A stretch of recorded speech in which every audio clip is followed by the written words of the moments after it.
Alright guys, moment of truth. I spent like 3 hours installing this.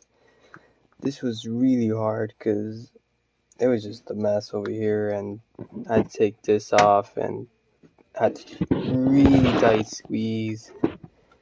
Like there's barely any space between the GPU and this radiator. So hopefully nothing happens. We're about to turn it on.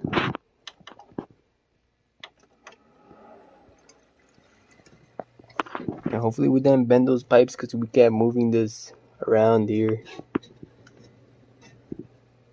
And we added these two fans at the top right here. They were right here. They used to be right here. The third one, we got it over there. So it looks like they didn't blow up. Looks like the PC didn't blow up. Oh, we gotta connect the graphics card. I forgot. Let me turn it off.